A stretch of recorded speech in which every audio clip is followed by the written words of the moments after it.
Quem é um concorrente meu é qualquer outra empresa que também emita cartão de crédito ou meio de pagamento. Alguma empresa, as startups que estão por aí, estão inventando meios de pagamento que não são cartões de crédito. Então, pode ser um meio de pagamento direto pelo celular, por meio de uma operadora, onde a pessoa faz um crédito, como se fosse um crédito de dinheiro, dentro do seu chip de celular, e aquilo ali depois é comprado na internet diretamente, sem ter um cartão de crédito ali. Então, não passou pelo Banco do Brasil, não passou por nenhum banco. E no futuro a gente vai ver bastante coisa nesse sentido acontecendo. Então, empresas que atendem às mesmas necessidades. Lembram do exemplo da Coca-Cola e da Pepsi, que eu sempre dou em aula? Porque a Coca-Cola acha que a sua concorrente é a Pepsi. E mas a Coca-Cola hoje tem muito mais concorrentes. Quem vende suco, quem vende mate, quem vende chás, quem vende leite, quem vende cerveja. Tudo isso é concorrente, porque a necessidade sede está sendo atendida por outros concorrentes indiretos. Então, concorrentes não é só quem vende diretamente a mesma coisa. E às vezes tem concorrentes potenciais. Então, você tem concorrentes reais e potenciais que eu tenho que estar atento. Às vezes, hoje não é meu concorrente, mas eu sei que daqui a pouco tempo vai incomodar e vai estar pegando uma fatia dessa minha pizza aqui. Menos rentabilidade. A vantagem competitiva é quando eu consigo obter alguma dessas duas coisas aqui. Ou a liderança em custo, ou a diferenciação. Liderança em custo é quando eu consigo ter custos de produção mais baixos do que os meus concorrentes. E por isso eu tenho uma vantagem competitiva. Como assim, prof?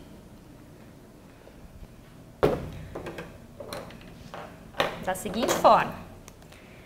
Eu tenho uma estrutura de custos desse tamanho e o meu concorrente tem uma estrutura de custos um pouco maior. Por quê? Porque eu negociei melhor com meus fornecedores, porque eu consegui reter melhor os meus vendedores, então eu não preciso toda hora ter que estar contratando gente nova, gastando. Meus vendedores são os mesmos há muito tempo, são bem treinados, motivados. Então eu não preciso toda hora estar contratando gente nova, meus contratos com fornecedores são bem feitos, então eu consigo serviços bons com preços baixos. Tá? Então a minha estrutura de custo é essa aqui. Essa aqui é a empresa A. Essa aqui é a empresa B, que não negociou tão bem seus contratos, não tem fornecedores tão bons, veio com um índice de falha grande na sua matéria-prima, então isso acaba acarretando mais custo de produção, mais erro, mais falha, mais necessidade de correção de problemas, mais custos em saque. Também eu tenho um turnover muito grande, como eu não remunero muito bem meus vendedores, eles trocam por outra empresa por causa de 100 reais, eles mudam de empresa toda hora, eu não consigo reter meus talentos aqui, gasto com treinamento, com seleção, não. Ok.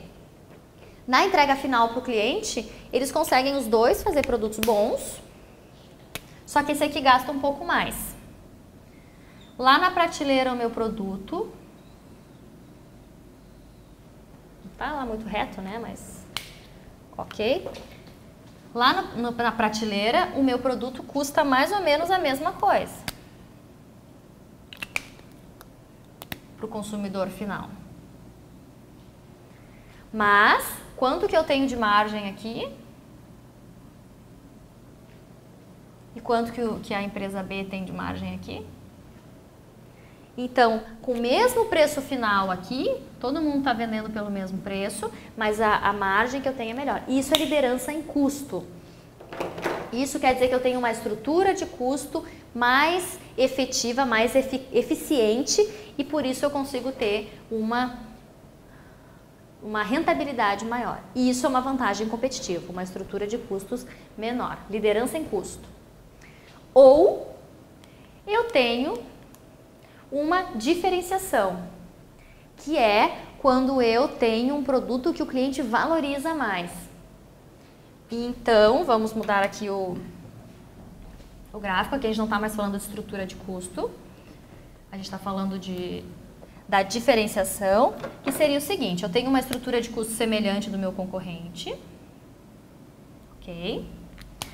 Mas o meu atendimento é infinitamente superior. Eu tenho mais canais de atendimento, eu respondo mais rapidamente para os meus clientes, eu tenho uma rede de atendimento física que cobre o território, então meu cliente nunca fica insatisfeito, nunca fica na mão. Por isso, tudo eu consigo cobrar mais. Então eu tenho uma vantagem competitiva aqui, que é porque eu tenho uma diferenciação, algum elemento que o cliente valoriza e que me faz poder cobrar um preço premium, que a gente chama, um preço mais alto. E por isso eu tenho uma vantagem competitiva. Também é uma outra estratégia. E tem ainda uma terceira estratégia que não é muito discutida, porque raramente ela acontece, que é a estratégia de enfoque, que é quando eu tenho um alvo estratégico e sou especializado. Isso em mercados de nicho, mercados com necessidades muito específicas, funciona, porque o cliente na verdade não tem muita opção. Poucas empresas são especializadas naquele assunto específico, muito realmente segmentado, né, o que a gente chama de nicho, e aí o cliente não vai ter tantas opções, ele acaba tendo poucos fornecedores, isso acaba sendo uma vantagem competitiva. Mas as estratégias mais comuns são a liderança em custo e liderança em diferenciação. E é isso que a empresa precisa perseguir. Até porque a diferenciação no caso dos bancos, que é o que pode cair na prova de vocês, vem pelo atendimento. Então, como a estrutura de custo dos bancos é semelhante e a estrutura regulatória é igual para todos, e os produtos são muito parecidos, e os preços são muito parecidos, o que acontece? Alguém tem que oferecer diferenciação. Então isso pode cair em termos de vantagem competitiva, se eu conseguir oferecer mais valor para o meu cliente em termos de atendimento, lembram que é o fator mais valorizado pelos clientes, porque é o que dá para diferenciar, aí sim eu tenho uma vantagem competitiva. Ok? Dentro da matéria ainda de lidar com a concorrência, de como a gente pode lidar com a concorrência, lembrem do modelo das 5 forças de Porter, que vai falar que a empresa está aqui no meio e já tem todos os concorrentes da própria indústria, que a gente chama, a indústria é o mercado da empresa onde ela está, que são, no caso dos bancos, vai ter lá o Bradesco, o Itaú, o Santander, que estão concorrendo dentro da mesma empresa. A Caixa Econômica, o Banco do Brasil, estão todos na mesma indústria.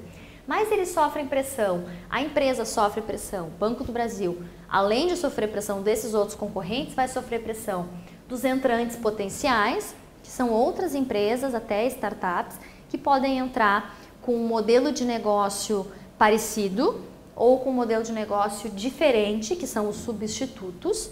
Então, pressionam a empresa a ter que estar sempre evoluindo, porque podem entrar outras empresas oferecendo soluções parecidas ou outras empresas oferecendo soluções substitutas que vão mudar o modelo de negócio.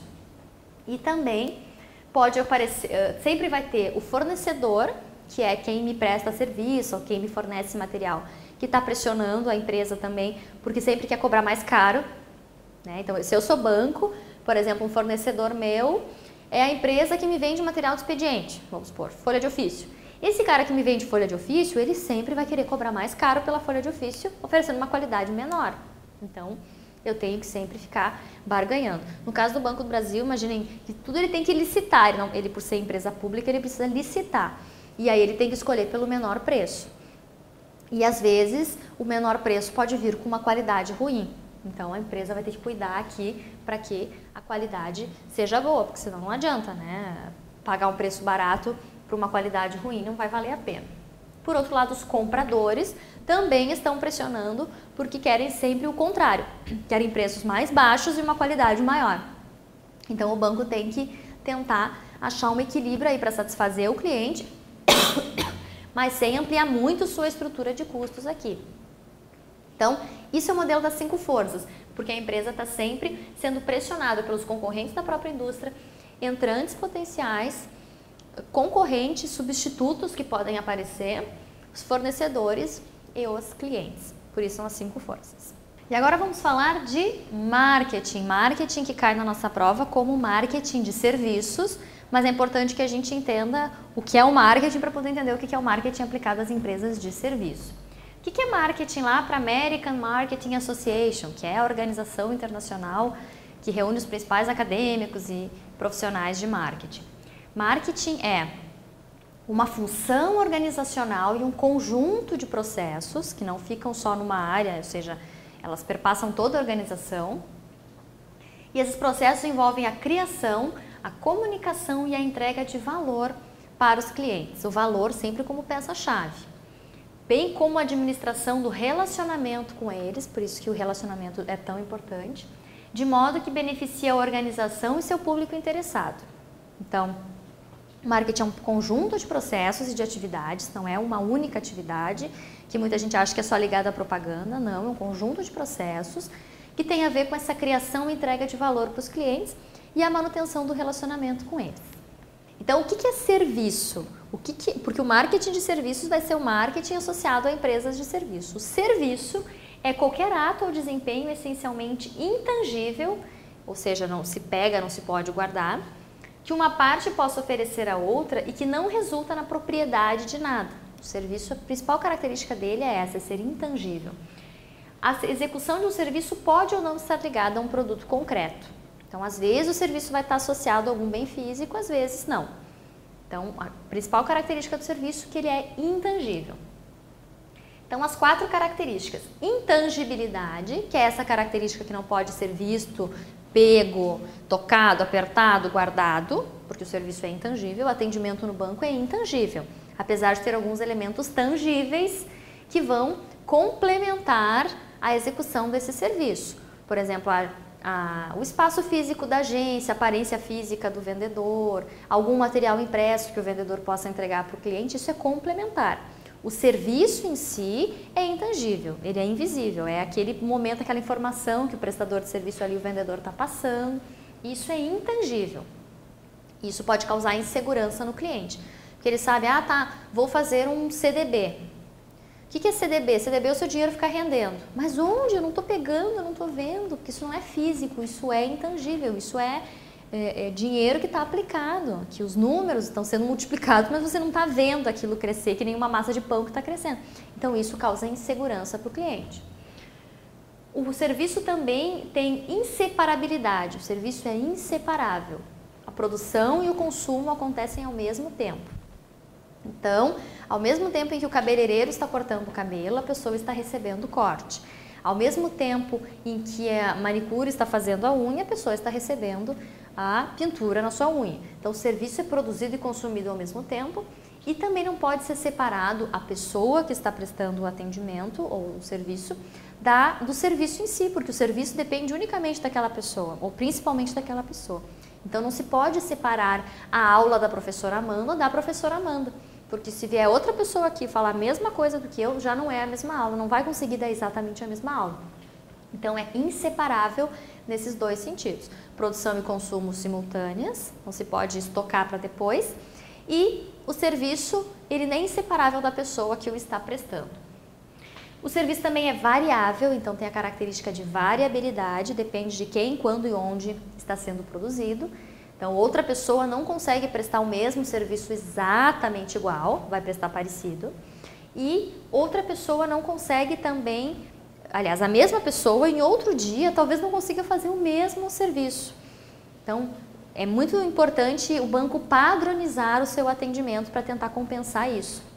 Com treinamento, com materiais de consulta, para que as pessoas consigam, em diferentes pontos de atendimento, oferecer a mesma informação, ou um nível de qualidade também importante, isso é bastante relevante do ponto de vista de qualidade de atendimento, uma padronização. Mas a variabilidade em si ela é positiva, porque ela possibilita a customização, possibilita a adequação do atendimento à pessoa que está recebendo esse atendimento. E a última característica, que são 4, é a perecibilidade, ou seja, o serviço é perecível, ele não pode ser estocado, não pode ser guardado, porque ele é uma coisa que se dissolve assim que aconteceu aquela prestação de serviço, ele não ficou guardado em lugar nenhum. Então isso também é um desafio, porque o cliente pode esquecer daquela informação, o cliente pode ter um vínculo mais frágil, talvez, ou por ser invisível esse vínculo, com uma pessoa que prestou um serviço, mas não deixou nada de físico com aquela pessoa. Então também o banco vai tentar compensar isso com alguns elementos físicos, por exemplo, um material impresso, um prospecto, um folder que eu deixo com o meu cliente, qualquer material que eu entregue para ele, tangibiliza um pouco. Ele leva para casa, ele tem aquilo guardado. Então, o serviço em si é perecível, mas eu deixei para ele uma coisa física, um papel, uma coisa que ele guardou e que para ele aquilo foi importante para tentar manter aquela sensação do atendimento por mais tempo, a informação do atendimento por mais tempo. Então, o serviço é intangível, inseparável, variável e perecível. E essas 4 características vão fazer com que os profissionais de marketing precisem, ao fazer marketing de serviços, cuidar dessas características para compensá-las para o cliente, para que todas elas tenham algum lado positivo para o cliente. Então, por exemplo, se o serviço é intangível, eu vou colocar elementos tangíveis associados ao meu serviço para passar para o cliente mais segurança. Esses próprios materiais impressos já são uma maneira de tornar o meu cliente mais confiante, talvez, com o atendimento. A aparência física da pessoa que está atendendo, o aspecto físico das instalações, tudo isso vai contribuir, ok? Então, essas 4 características aqui memorizem bem, porque elas são bem importantes e podem cair questões perguntando especificamente sobre essas 4 questões. Variabilidade, às vezes, aparece como heterogeneidade, que é que nem quando a gente está fazendo bolo, na receita fala mexa até a massa ficar homogênea. Homogêneo é quando é tudo igual. Heterogêneo é quando tem muita bolinha ali no bolo, não dissolveu. Heterogêneo é quando é diferente. Então, o serviço, como ele é variável, ele tem essa característica, às vezes aparece ali como heterogêneo, heterogeneidade. E perecibilidade também é que o serviço não é estocável. Às vezes aparece uma palavrinha ou outra assim para confundir. Pensem no sentido que vocês vão com certeza deduzir essa questão. Ok? E o marketing de relacionamento? É a parte do marketing que vai focar na construção desses relacionamentos de longo prazo. Lembram que lá no conceito de marketing falava em manutenção dos relacionamentos com os clientes? Então, o marketing de relacionamento é a parte do marketing que se foca não na venda, não no momento da transação comercial, mas no relacionamento de longo prazo. E como é que eu faço isso? Conquistando o cliente, mantendo o cliente, pesquisando o cliente, contatando ele com frequência, para que a gente tenha uma relação, além da transação financeira.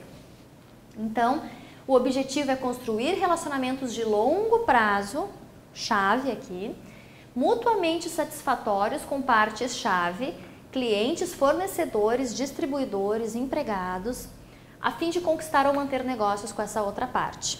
Então, atenção ao pega-ratão, marketing de relacionamento não é apenas para clientes, é principalmente para clientes, na prática acaba sendo mais para clientes, mas também é para fornecedores, distribuidores e empregados também. Então, lembro aqui quando eu estava dando o exemplo da estrutura de custos, que a empresa que tinha liderança em custos antes, no outro cenário aqui, era aquela empresa que conseguia manter, reter os seus clientes por longo tempo e negociar bem com os fornecedores. Nesses 2 exemplos, eu apliquei o marketing de relacionamento com os meus clientes internos, com os meus vendedores, a minha equipe interna, não só os vendedores, mas inclui todo o meu grupo funcional, meu quadro funcional, e tornei eles motivados, gostando de trabalhar na empresa, bem treinados. Então eu reti essas pessoas, eu não precisei a todo momento estar repondo porque as pessoas fugiram para outras empresas. Elas estão ali, mas para isso eu precisei fazer um marketing de relacionamento com elas também, que também é chamado de endomarketing. É essa atenção no relacionamento com esse público interno. E no caso dos fornecedores, eu falei que eu tinha contratos bem feitos. Como é que eu consigo contratos bem feitos? Muitas vezes na base da confiança e do relacionamento de mais longo prazo. Então, se eu tenho fornecedores que trabalham comigo de longa data, me prestando serviço ou me fornecendo material aqui para minha empresa, se eles já me conhecem, já confiam em mim, eu consigo negociar melhores preços, prazos de pagamento melhores para ter mais prazo, né, mais giro, mais capital de giro na minha empresa. Então eu consigo um prazo um pouquinho melhor, isso é melhor para o meu caixa, para a minha gestão de caixa. Por quê? Porque eu tenho uma relação de longo prazo com o fornecedor. Então vejam nesses 2 exemplos, é o marketing de relacionamento, relações de longo prazo baseadas em confiança, conhecimento mútuo, que me possibilitam ter uma redução de custos que se eu tivesse que procurar um novo fornecedor a cada ano ou contratar pessoas novas e treinar funcionários novos a cada ano também. Então, focado no longo prazo e focado nas relações mutuamente satisfatórias. Os 2 lados têm que estar felizes, mas isso na prática se traduz em mais receita para a empresa ou redução de custos na obtenção de novos clientes, novos fornecedores, novos distribuidores e novos vendedores ou colaboradores. Então, marketing de relacionamento tem um princípio que manter os clientes atuais, quando eu falo clientes, daí já podem expandir esse raciocínio para fornecedores, distribuidores e público interno.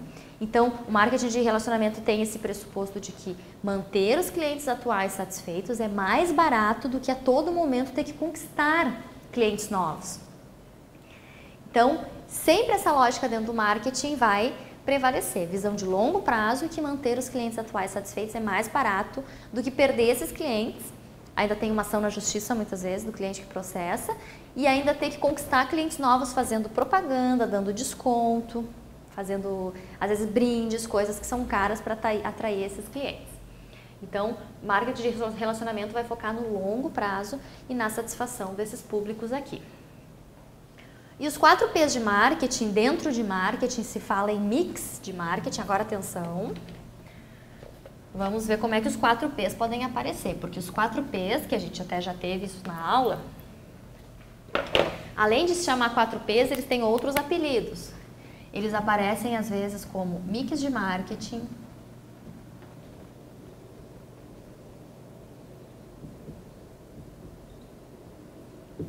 ou na versão inglesa de marketing mix,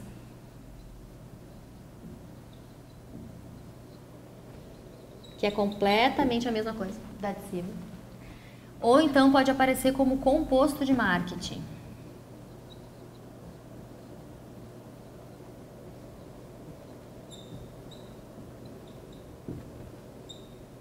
Marketing. Independente da maneira como aparecer isso na prova, vocês sabem que a gente está falando dos 4 P's. Os 4 P's são aqueles elementos que reúnem as principais atividades do marketing.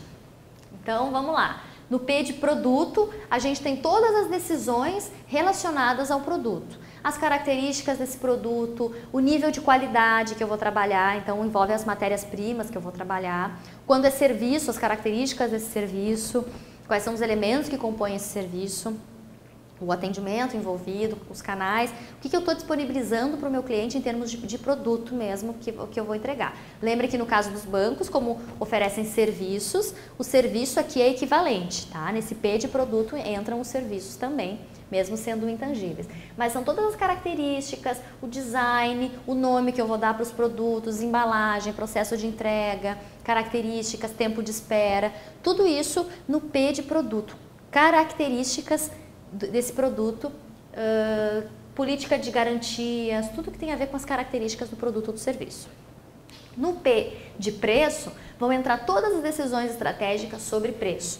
Preço de tabela, condições de desconto, possibilidade de parcelamento, preços que são financiados, às vezes esse valor é financiado, como que eu financio, posso parcelar, não posso, aceito diferentes formas de pagamento, debito em conta, não debito, isso são decisões sobre o preço.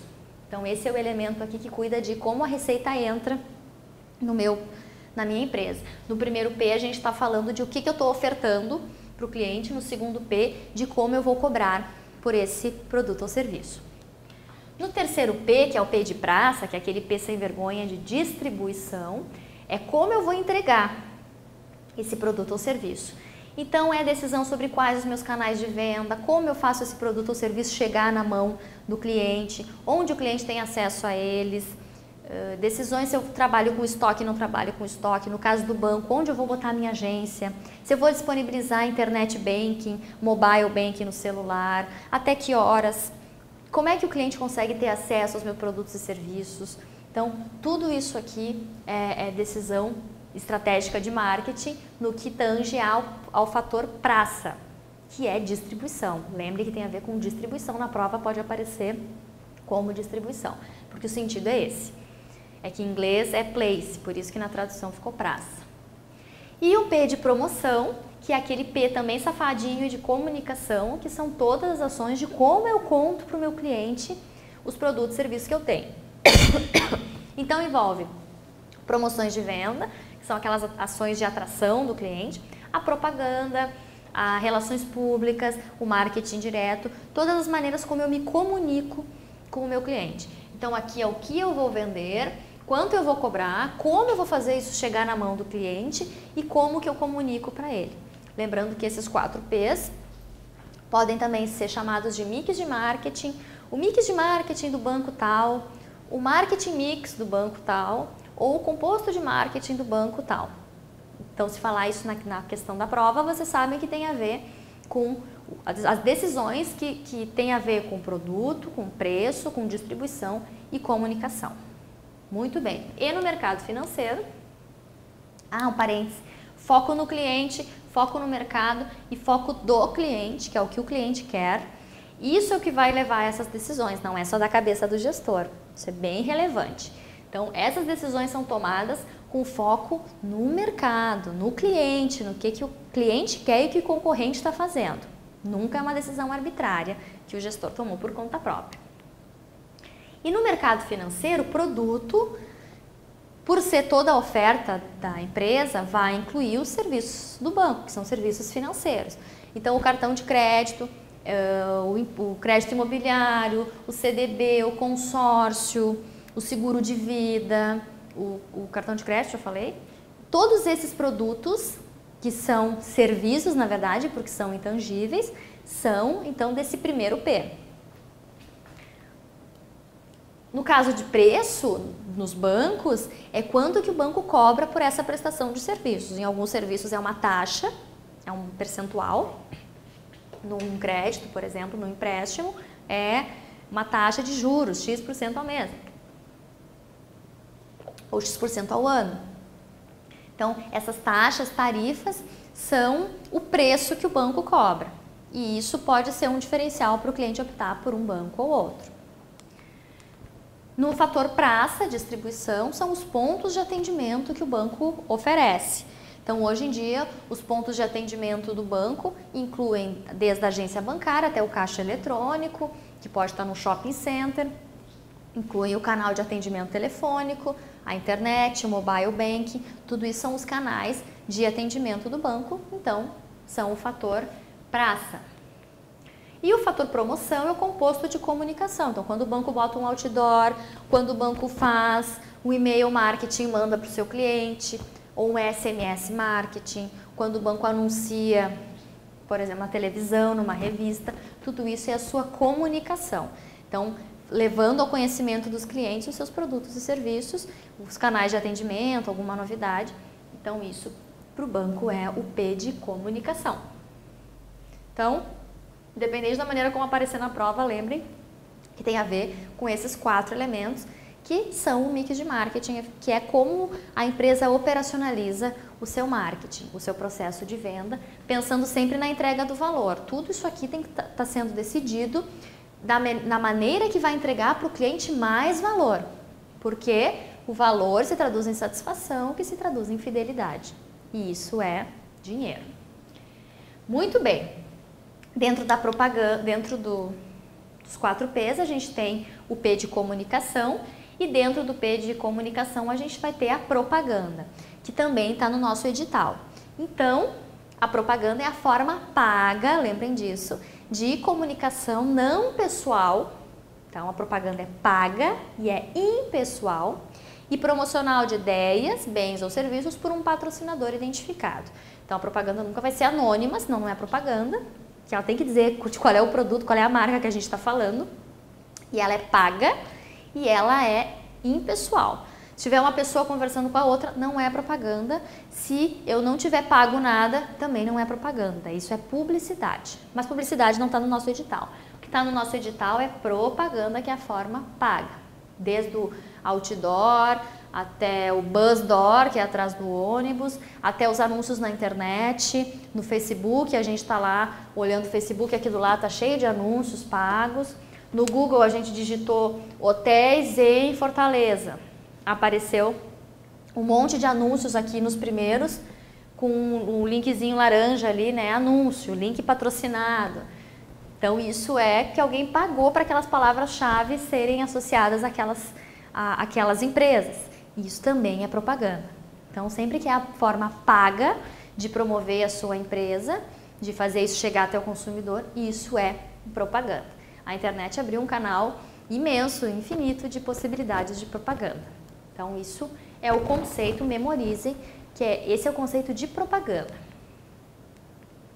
A propaganda pode ser informativa, muito usada para produtos novos, que é aquela propaganda que fala das características do produto.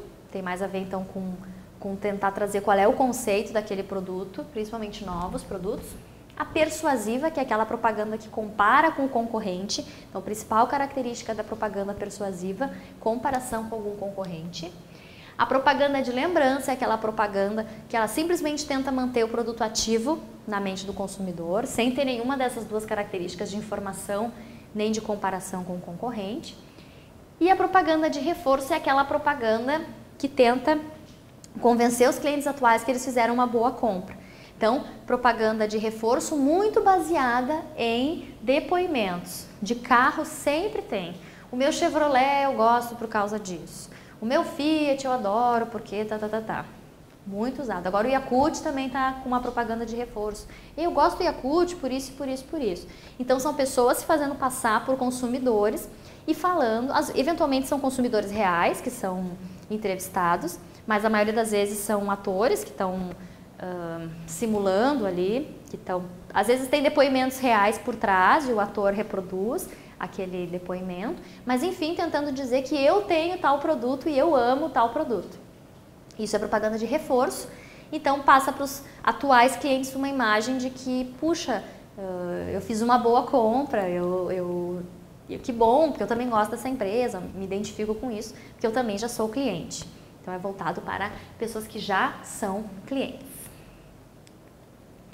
Lembrando também que a propaganda tradicional é uma propaganda que vai falar do produto, vai citar o serviço, mas quando ela não falar de produto, não citar o serviço, ela é uma propaganda institucional. Então a propaganda institucional, ela vai falar dos valores, da reputação, da imagem daquela instituição, mas não necessariamente vai falar, aliás, ela não vai falar do serviço em si, do produto em si. Banco do Brasil, Banco dos Brasileiros, ponto, é institucional. Banco do Brasil, o Banco dos Brasileiros tem o melhor CDB. Isso é propaganda convencional. A institucional está focada na imagem, reputação, ideias de uma organização. E a promoção de vendas, que também está dentro lá do mix de comunicação, isso é importante. Outro macetezinho para vocês. Quando a gente está falando lá dos 4 P's, tem o produto, preço, praça e promoção. Nesse P de promoção, que é o P de comunicação, às vezes esse mix, esse P de comunicação, ele aparece como mix de comunicação.